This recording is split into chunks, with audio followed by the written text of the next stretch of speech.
Mandinibulise mzindini kantu, mandinibulise bantwana bembola. Mandiwagawule ndiwarhuqa ndingumando, ndendondela iimpundela zikaXhosa. Ndingusiqwenga nasenyumbana ngathi zimnyama endleni mangangamdigalile. Upondo zenyathi ziyazamazamisa ukuba ndicela ukuzila, kodwa hayi impunduze andandizingamile indoda ziyazi zithanda amatshitshini. Wow! Aze kulunge ngenye imini ndiniphakela kuvimba khona ukuze ukuba Manyange noMdali bathatha isigqibo sokuba ndiyokuba sekuphumleni kwanaphakade. Ndinishiye nento eniyawuthi eyona nto yayifunwa ngumfo kaHoho owavalelwayo nantsi. Yabona ke ndifuna uveza enye indawo. Abantu ndisezawuchaza into eyenzeka ngo-1990 no man, into eyenzeka ngo-1976. Uba ndibenalo ithuba ndingayenza kwangoku loo video leyo echaza ngentlekele ka-1976 engarekhodwanga ilapha kule ntloko. Abantu bathi ugcina into ka-96, ndifuna uniphathele ka-76 ke ngoku. Zaniphathele ka-76, zaniphathele ka-1976 emveni kwale video. Ndifuna uwagawula ndiwarhuqa njena ndilebela indima yolwaluko. Zikhona ndakhange ndiziphathaphathe kwindawo yolwaluko, omhlawumbi later because andifuna uhlala kwindawo eyi-1. Kodwa eyona nto ndifuna uyiveza ngoku ngokukhawuleza into yokokuba ngeli xesha uNkosi uMwelo noNkonyana ngo-2000 evela kwi-TV esithi ukubhubha kwabakhwetha yingqumbo yeminyanya, yintoni ekwakumele ukuba yenzekile. Into ekwakumele uba yenzekile phambi kokuba ndiyicacise make ndize kwindawo ethi, yabona upresident welizwe njengoba uRamaphosa ukuba uthethile, mandenze umzekelo kakhona, athi lena intlekele yintlekele yesizwe, kube omhlawumbi kwenzeke loo nto yenzekileyo e-Eastern Cape ngumzekelo ke. Iiminister emveni kokuba ethethile uba uRamaphosa, iiminister ziyayazi uba mazenzeni. Ngoko nangoko minister neminister ibalekele ofisini yayo iyokulungisa, ilungiselela uba xa kufuneka kulungiswe ezi zinto ipresident ithe mayenziwe ingalibazisi. Iminister neminister iyayazi uba mayenzeni. Upresident wecontrolesa bekumele ukuba akuthetha emveni kokuba ethethile. Nkosi nenkosi iyazazi uba mayenzeni, fana nkosi nefana nkosi liyazazi ukuba malenzeni. Abantu be-African spirituality, inkolo kantu, bayazazi ukuba mabenzeni. Amaphakathi ayazazi ukuba makenzeni, kuphithizelwe.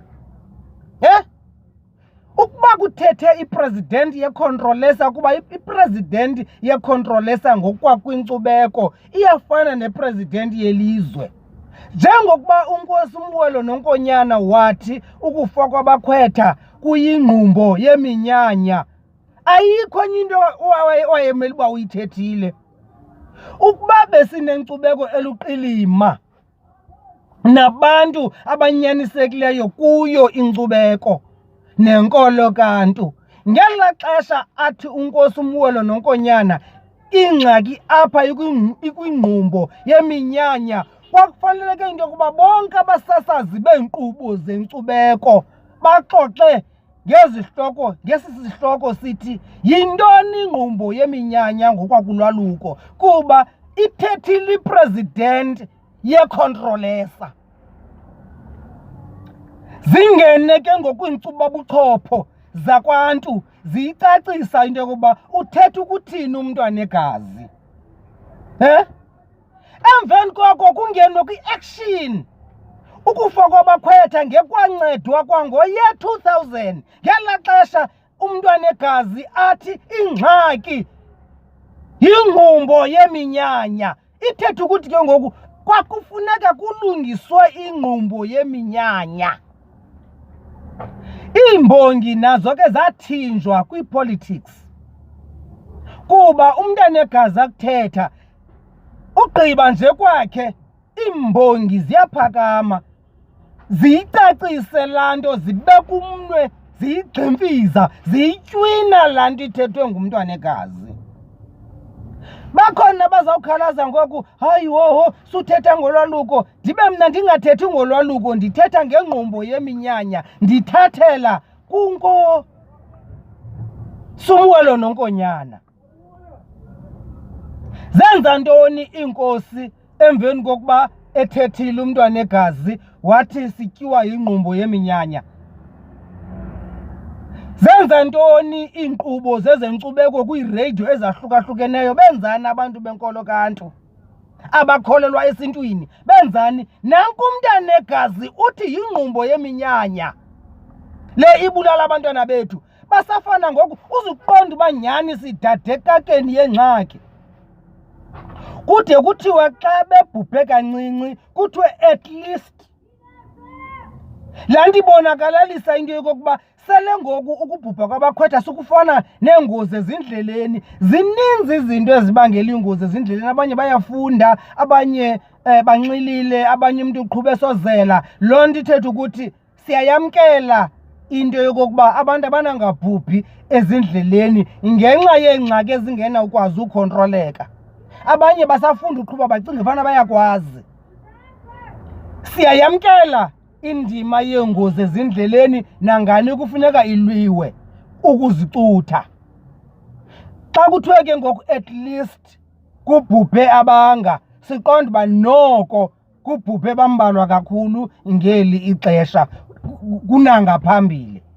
Kodwa not kubakhwetha akamelezekanga noba kubhubhe wamnye, asimelanga kumsebenzisa la at least 1, at least 10. No, noyi-1 akamelanga ubhubha ukube zizinto ndithi mazenziwe zingenziwa, kulandelwe izwi likakhontrolesa. Naye kukhontrolesa apha silele khona khangabe nawo amagorha abantu ekuthiwa ngamafana-nkosi. Amafana-nkosi ngamadoda aye athi into yawuthethwa komkhulu aqinisekise uba yenzeka. Amafana-nkosi ngamadoda afana enkosi, ngamadoda anyanzelisa into yokokuba izwi lenkosi malenziwe, izwi lenkosi malenziwe.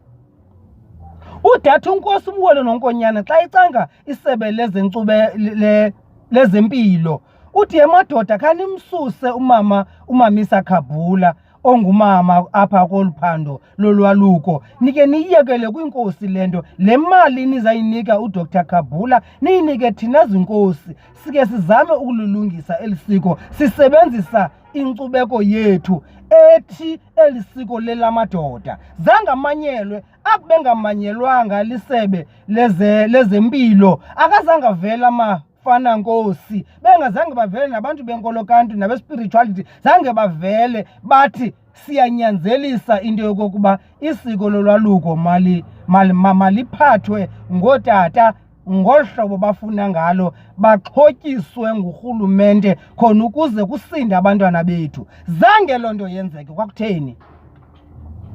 Bazawuphakama kuphela abantu xa besithi icawe zirongo, xa besithi iBhayibhile yabalahlekisa baphakame. Kodwa nanku umntwana negazi wathi yingqumbo yeminyanya. Xa kukho ingqumbo yeminyanya senzani?